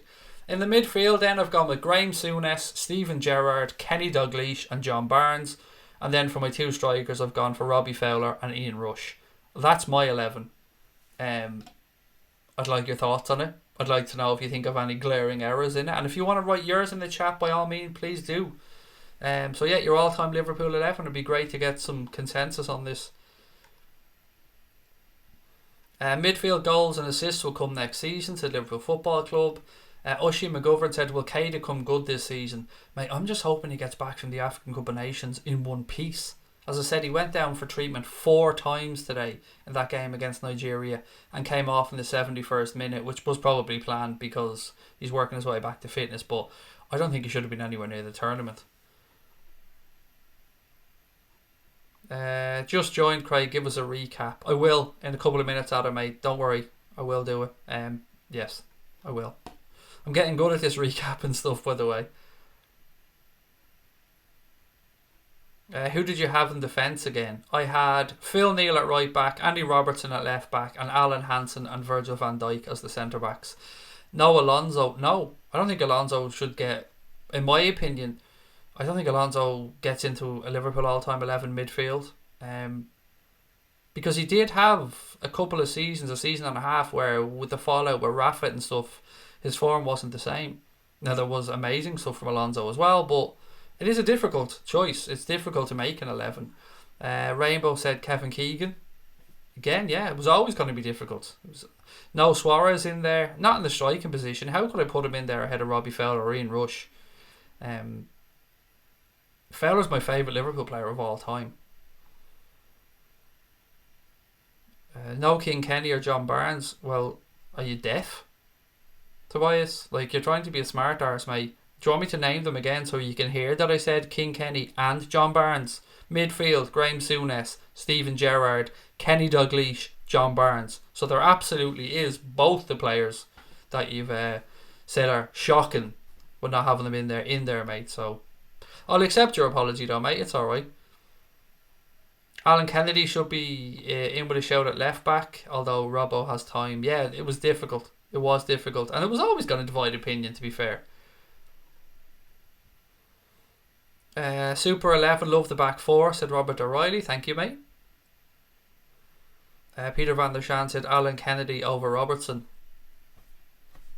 Yeah, I understand. I still understand anybody who has a difference of opinion. It is just a bit of fun, isn't it? You're right, Craig. Stevie and Souness in the middle would be the dogs. They would kick the fuck out of people. Can you imagine them two playing centre midfield together? Holy Christ. Hello everybody, said Tommy McMahon. Just saw the talk about how we all found Craig. I found them on Topical Talk. Yes. They have a Liverpool podcast section, Blood Red, the Anfield Rap, etc. They do. They absolutely. They have a video section now, do they? I didn't know that, Tommy. And I didn't know we were listed in the video section. But yeah, Topical Talk. I remember when we started our podcast, sending the RSS feed to the guys at Topical Talk just so they could include us on their site. I found some podcasts on there as well. So nice one, Tommy, and good shout for them because they were a good site. Good team, 11 proven winners, said Aidan Andrews. It's all about personal opinion and your age. Yeah, that definitely comes into it, Peter. 100%. Ian St. John. Yeah, 100%. It's so difficult, isn't it, Eric? It's so difficult, mate, to name a player. No Traore. It was close, but it was difficult. Phil Thompson, the partner of VVD, ahead of Alan Hansen. Now, come on. Jockey and Van Dijk could possibly be the two greatest centre-backs to play for this club. But Timo was a good captain that lifted the European Cup, so I get where you're coming from. My worst ever Liverpool 11, I'd have to think it through, Liam, mate, and do a bit of research. Remind me, though, because I'll do it for the laugh. One Man United player you'd sign for Liverpool right now. Well, that leads me into an email that I got from Crosby Red. And Crosby, I often ask you guys to send us through ideas for segments or things you want to talk about. And Crosby Red sent me a good idea. So she said that she was listening to, I think it was a Totally Football show. And she said there's a segment on there that she liked the idea of. So I said, why not do it on here? So the segment is about name one player you could sign that you think would win us the title. So I thought I'd break this up into two separate things. So one from a Premier League club and then one from a non-English based club. So two players, one from England or that's playing for another Premier League club and one that isn't, that you think if they signed could win Liverpool or Manchester United or Arsenal or whoever your club are. But if it's not Liverpool, please do let me know the club that you support. One player that you could sign that would win you guys the league or win us the league. I thought it was a very good question. So thank you to Crosby Red for sending that over.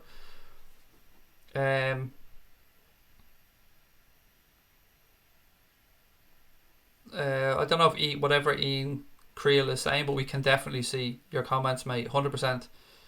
And they are appearing. They're showing up on my screen, mate. Sorry if I've missed any of them, by the way. I didn't do it intentionally, but we can definitely see your comments, mate.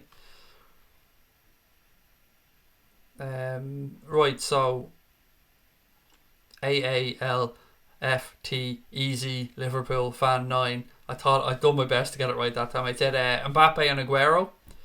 TJ said De Bruyne. Where can I buy a Michael Edwards outfit? I don't know, but it's a good idea. Halloween, there's an idea for you for Halloween, Evan. Guard said Mbappe and De Bruyne. Blaine said Ron Yates and Ian St. John as well. Don't think I could do this all-time 11, to be honest. It's so difficult, Blaine. It's really difficult to leave anybody out because there's so many legends that have played for this club. Bernardo Silva, Jadon Sancho, Adam Parks. I don't know about the Jadon Sancho love. I don't know if he's as good as he's been made out to be by some. Now, I haven't seen enough of him to make a decision either way, but I wouldn't think if we signed Jadon Sancho tomorrow that we're winning the Premier League. It's not something that would come into my head anyway, but then again, you guys have probably seen a lot more of him than me. Who's this? Eleanor said, I hope I pronounced that right, said Pepe from Lille or Zaha. Gaming Guy said Fekir or Aguero.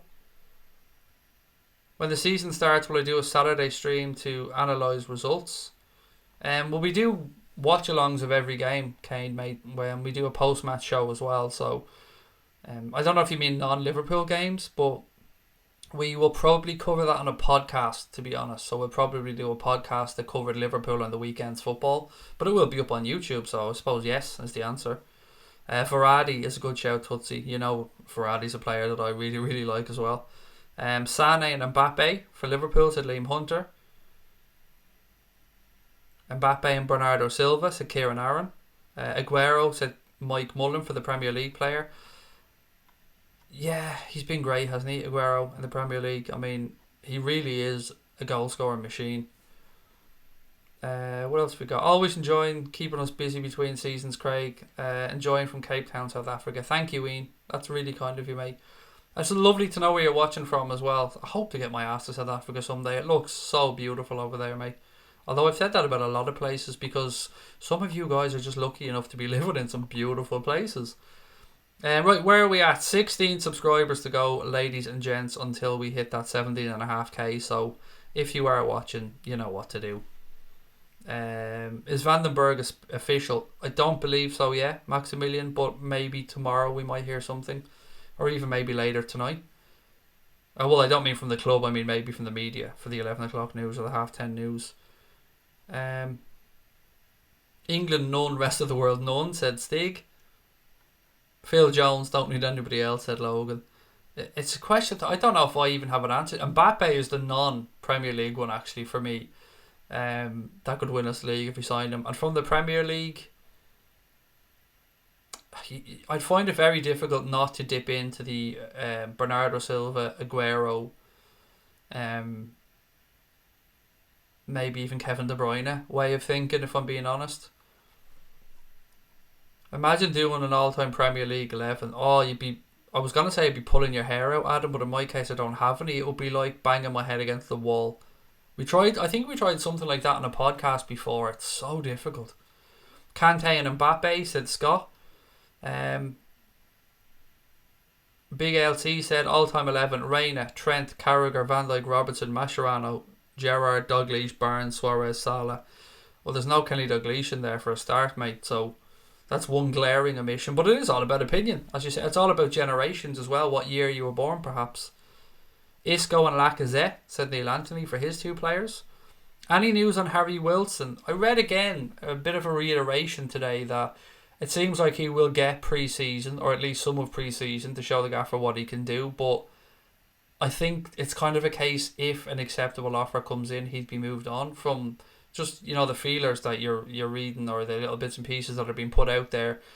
20 to 25 million seems to be a number that is consistently mentioned with a figure that could get Harry Wilson out of Liverpool. Leeds were linked at some point. Wolves were linked, I believe. Ryan Kent as well is another one that's gone a little bit quiet. Obviously Rangers want to take him back on loan. Leeds wanted to take him. Villa and Middlesbrough were two other clubs that were being linked with Ryan Kent. Vandenberg, lady in red. I'm not going to lie, Steve, mate. When I seen his name, I thought the same. Suarez or Juff? Well, come on, it has to be Suarez, to be fair. Suarez was class. Juff was a prick. You'll need factor 50 tomorrow, Craig, for your head, am I right? I don't wear much. I'm somebody that just will almost burn, to be honest. I don't wear factor 50 anyway, just point blank refuse. It's 15 for me at the most, Danny. Even when I go on holidays, it's factor 15 at the most. And then I tend to go down to factor 8 as the holiday goes along, and my skin gets a little bit more of a base layer. It's funny, when you talk about burning, my nose burns. Yes, the top of my head will burn a bit, to be fair, but my feet are the only other part of me that really gets sunburnt. Breaking, Benfica confirmed they've received the €126 million offer from Atleti for João Felix. We spoke about that a little bit earlier on, mate. It's a lot of money, isn't it? Kills me saying Ronaldo and Sterling. Oh, it's weird. I would have loved Cristiano Ronaldo back in his sporting days when he was still a young player. I think where he's been since has probably tainted my view of him, and not wanting him at the club now. But yeah, look, he's had an amazing career, hasn't he, one way or the other. A controversial idea, let's get Raheem Sterling back. He's been amazing, said Mike Mullen. Well, they'd never sell him to us, but I agree with you. He has been absolutely sensational. And he has progressed since he left Liverpool. And Pep Guardiola has done quite well with Raheem Sterling. I'm of the mindset that he's a good footballer, a very, very good footballer. I know he gets a lot of fume against him, and there's the whole way he left Liverpool Football Club, but he's been good. He's progressed. I think that's fair enough to say. Hansen, brilliant crosser, king defensively. Tackle top right back. Said Liverpool Football Club. Sorry if I got confused on that one there for a sec. Jake Hismet said, I don't understand how we can let Wilson go and let Lallana stay. Wilson untested and has the credentials against Lallana and his injuries. I understand where you're coming from, Jake Hismet, mate. I'd move both on personally. But yeah, no, I get where you're coming from. I just haven't seen enough in Wilson to suggest that he can make it at Liverpool at the level that we're going to be playing at. Is it worth saying, oh, we'll keep him here, he can play in the League Cup and the FA Cup? It feels like we'd be settling at that point, whereas if you could get 20 or 25 million from, and let me just throw this out there, that's Nabil Fekir money that you're talking about right there, 25 million quid, and I would rather have Nabil Fekir. Why do you think Balotelli, a very talented player who was great for City, flopped so big for us? Well, I don't think he was great for City, to be fair. I think he had his moments there. He flopped because he's a dickhead. It's plain and simple, mate. That's his problem. Balotelli is just... I don't want to use the word nuts because it's... I don't want to disrespect anybody, but... Yeah, he's batshit crazy. I can't think of any other way of putting it. Like, he just doesn't fucking concentrate enough on football. I remember watching him against Ludo Goretz and just screaming, move, you lazy bastard, make a run, stop standing there with your hands on your hips, get your finger out of your ass, move. It was infuriating to watch him live and to sit there and see him do fucking nothing when you see the talent that he has. So yeah, it was frustrating as hell. I think it's down to Mario Balotelli is the reason his channel hasn't quite been as good as he could have been, or his career, sorry. Best channel on, said Jeff. Thank you, mate. I love when people give us compliments like that. Yeah, thank you. Salah and Mbappe for Paul Greaves for his two. Mbappe signs, how do we line up? It's a good question. Probably drop Bobby a little bit deeper.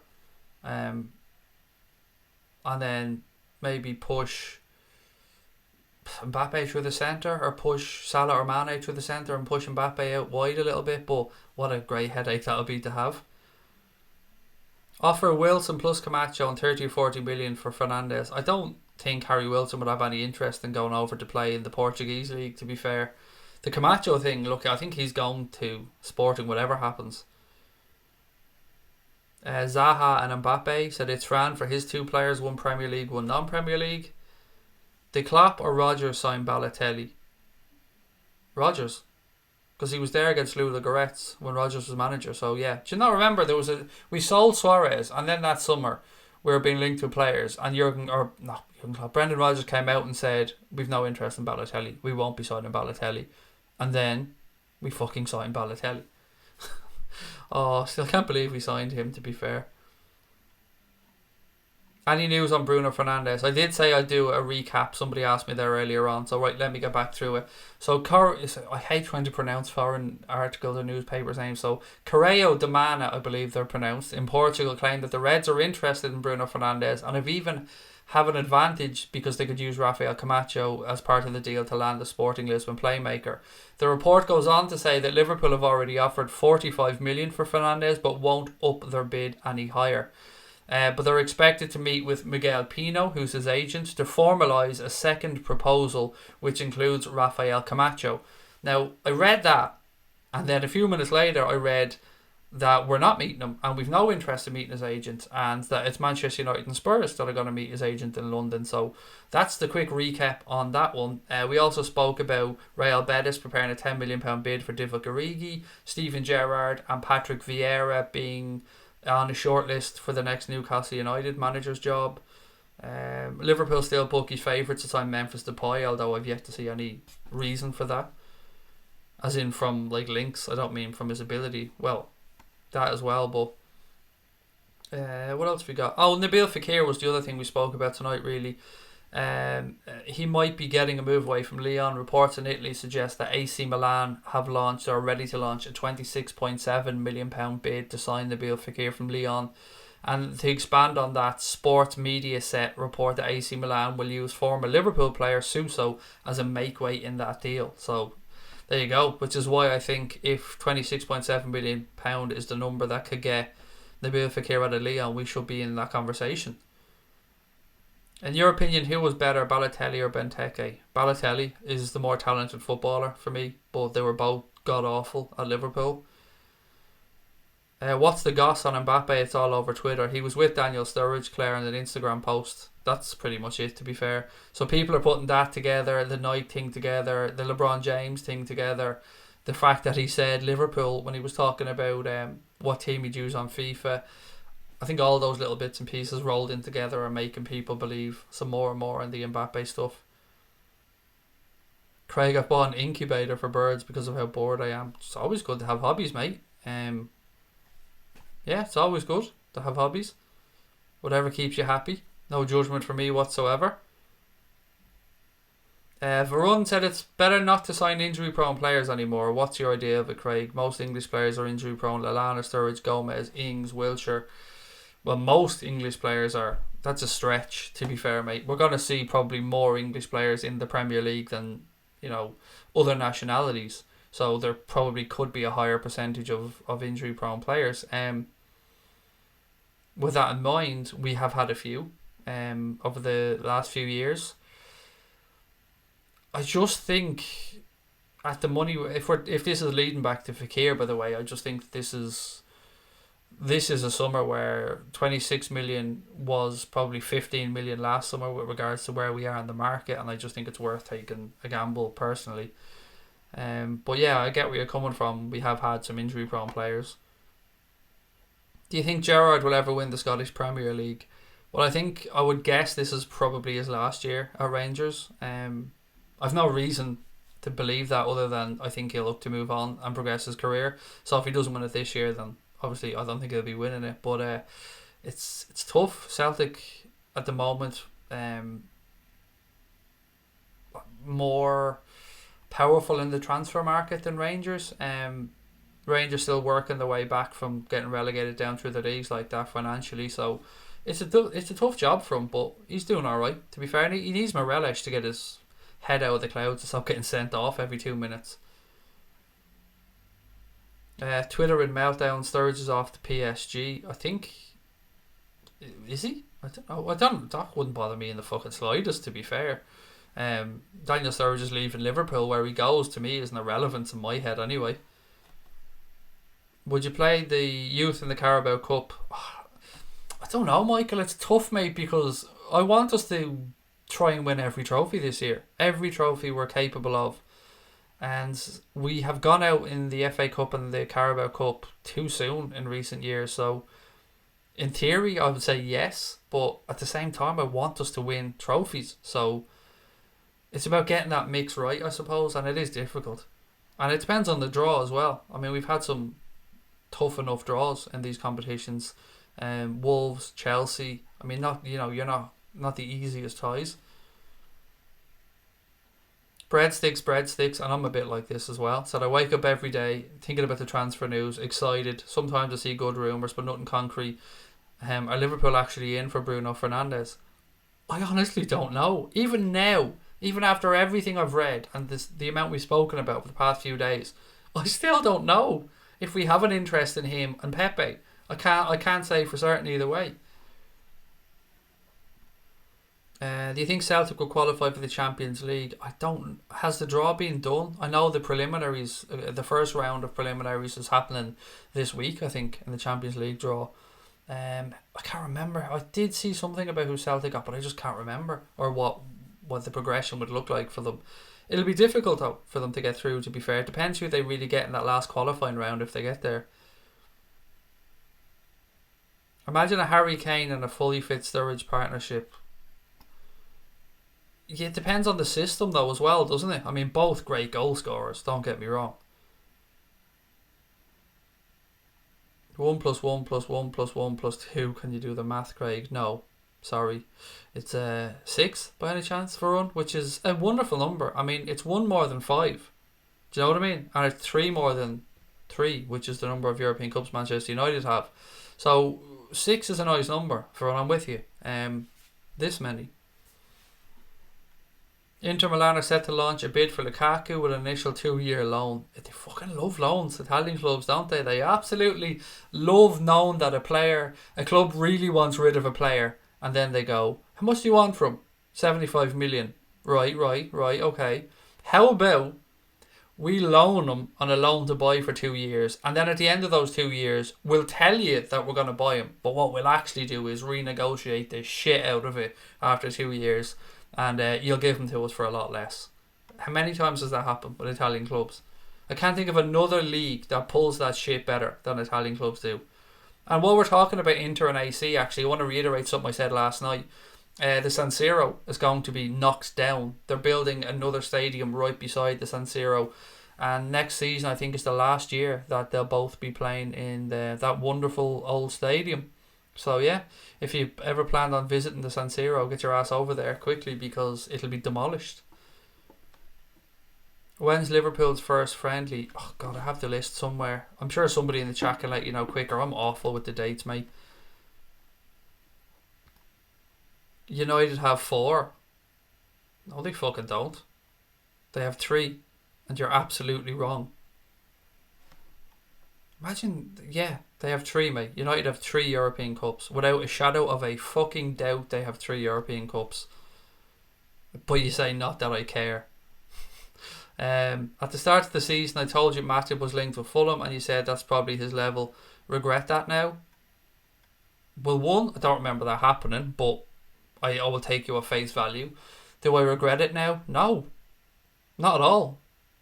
I don't think Joe Matip's one of the greatest centre-backs in the world. I think he had a great second half to the season, but I absolutely stand over what I said, that his injury record was shambolic and that we weren't getting enough out of him. I stand over that. He's obviously not Fulham level now because Fulham are in a championship.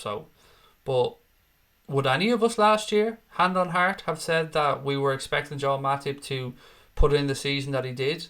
I'm delighted for him. I'm absolutely hold my hands up and say that he performed at a level above what I thought he was capable of. But yeah, I don't know what the point of your comment is. To be fair, mate, I gave you my honest answer. I hope it's okay.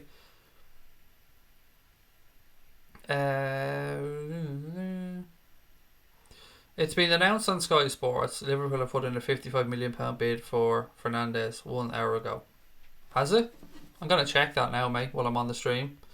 See if there's anything on Liverpool bidding for Bruno Fernandes. Right, transfer market.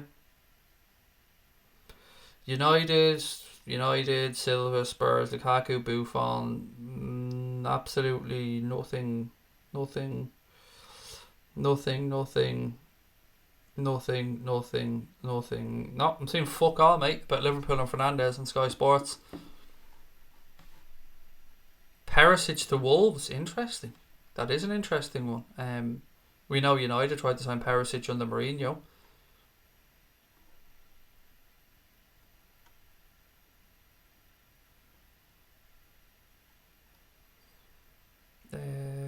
Don't understand why they don't just redevelop the San Siro. I think it's probably to do with, usually when a club is getting a stadium rebuilt, it's one club that's being displaced, so they'd have to move, let's say in Spurs' case, to Wembley or stuff like that.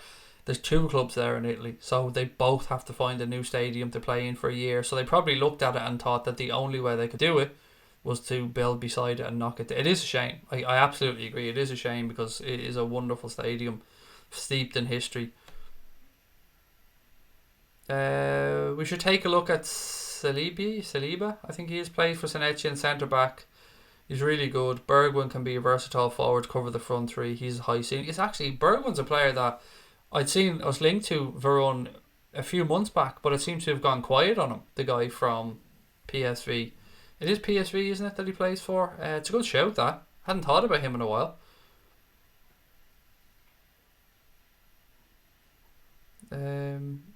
If you're lying, I'll curse you. He is absolutely lying from what I can see, because I've seen fuck all about Fernandes on Sky. But look, I could have missed something.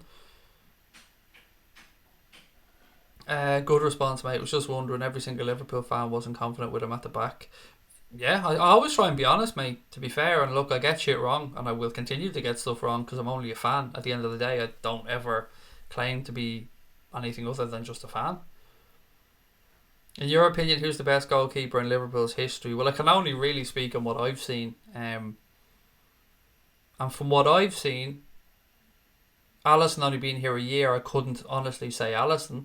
So I would have to say what I've seen in my life, Pepe Reina. But not all the time, because Pepe Reina had a bad end to his Liverpool career. But for the level that I've seen him play at, the distribution, the clean sheets, Pepe Reina is the best one I've seen in my lifetime. But Ray Clements would probably be the answer. I think people who've been around it in the world a bit longer than me would give you. You know, as much as Henderson has turned into a Liverpool hero and a legend, our big mistake was not giving Skrtel the armband. I don't want Martin Skrtel ever having the armband. I don't rate Martin Skrtel, mate. Martin Skrtel now would be a fucking travesty with VAR and stuff. Yeah, Martin Skrtel had a couple of decent seasons for me. I don't put him up there as a high level centre back, not at all. Got to be very clear about that. He's average for me, Martin Skrtel, and that's my honest opinion of him. I don't look back at him and go, he's tough, hard as nails. I'll give him that one. And did have a couple of good seasons, but Jesus, he had a mistake in him and a rash tackle as well, and he could be caught out of position. It's Fran said, I'm not a fan of Ligt. I thought he was average this season. I can understand that the trainer thought that why would you pay 65 million quid and give somebody 280 grand a week who probably isn't any better at this moment in time, or at least not much, if any, better than Joe Gomez. So I absolutely agree on that train of thought. Right, we've got 5 minutes to go on tonight's stream, ladies and gentlemen, and we're still 15 subscribers short of hitting 15.5 or 17.5k. So if by some miracle there's 15 people watching, or if you're watching this on playback later on, please do hit that button.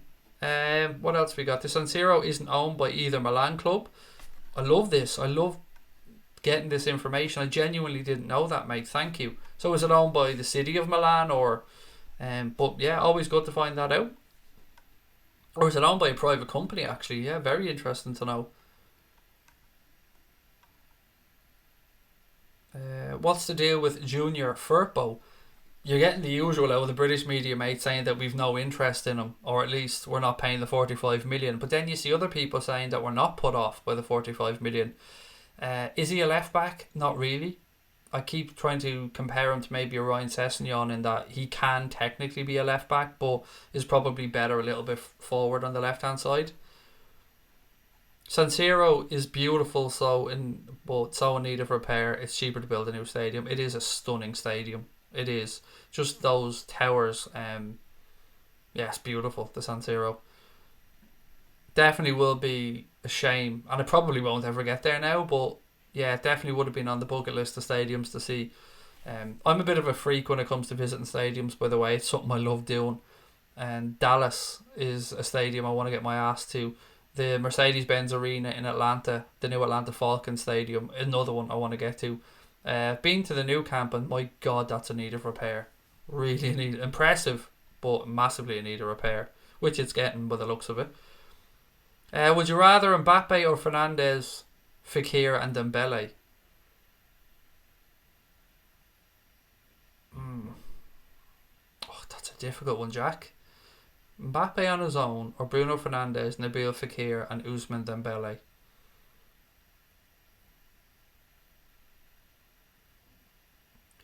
There's two trains of thought for this one. My first thought is, if you bring in Mbappe, am I guaranteed that I get to keep Mohamed Salah and Sadio Mane going forward? I don't just mean this season. If we can assume that the players in our front three aren't going anywhere for a few years, I would take Mbappe. But if there's any chance that one of them moves on, I would take the Fernandes, Fekir and Dembele option. But my goodness, mate, that's a difficult question. Ray Clements, by the way, loads of people. Oh, we're only 8 away. Can we get there? Only 8 away. I didn't even think we'd get that 7. So 8 subs away, guys, from hitting 17.5. Yeah, Ray Clements, I knew that would be the popular answer. I wouldn't put Bruce Grobbler ahead of Pepe Reina, by the way. I mean, I absolutely wouldn't. And I will have seen a good bit of Bruce Grobbler. For me, Reina at his best was better than Bruce Grobbler at his best. We aren't and never getting Mbappe. Pretty sure it's all stemmed from him. Well, to be fair, mate, we don't know what might happen in the future. We don't know if this is groundwork, as I said, being laid down for a potential Nike deal down the line. You probably won't get him yet, but he said if he wants to win the Ballon d'Or, he has to win the Champions League. Back-to-back finalist right here. Hi. He's spoken fondly about Liverpool. I don't know. I mean, let's dream. Why not? Do I miss Lucas Leiva? Yeah, kind of do, to be fair. I think he'll be back as a coach someday. I really do have a feeling he'll be back at Liverpool. I think people often forget his kids are Scousers. Do you know what I mean? They were born and raised in Liverpool, so yeah, I do miss him a little bit. I don't know if I told you guys this before. I've told you my son was named after Lucas Leiva, but I have a signed Lucas Leiva shirt that I got in the final season he was here that I'm keeping up for my little dude for when he's older, so I can explain to him where his name came from and give him a signed shirt. Ray Clements, a lot of people as well. Bruno Fernandes, agent holding talks in London. Yep, we spoke about that one, mate. There's two different trains of thought here. There's a definite that he's talking with Spurs and United, and then there's just is he talking to Liverpool or not as well.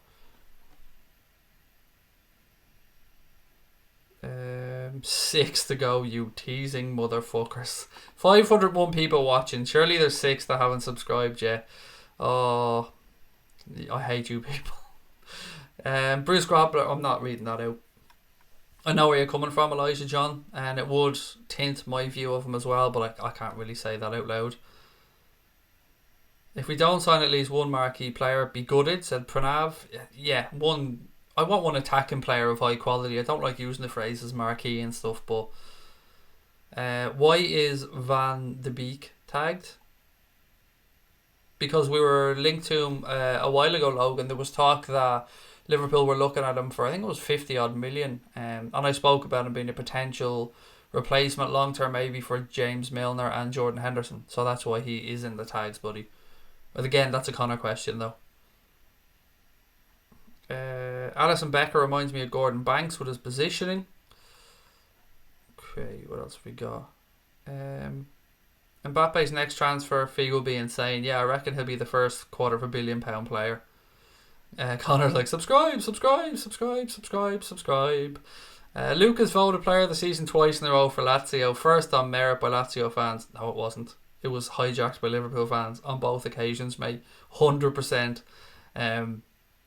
And I'm only saying that because of how fucking great it is. Joanne said, and I keep forgetting to say this to people, that when you do subscribe, turn the bell on for notifications, particularly during the transfer window, because you never know what's going to happen. Right, let me see. We should put Firmino in central attack and mid and buy a new striker if we don't get Fernandes and play a 4. If we can't play a 4-4-3 attack, mate, that's 12 fucking players right there. 11 plus the goalkeeper. It'll be a 4-3-3, mate. We can't play 4-4-3. The ref will notice. I do that all the time, by the way. Make silly little errors like that.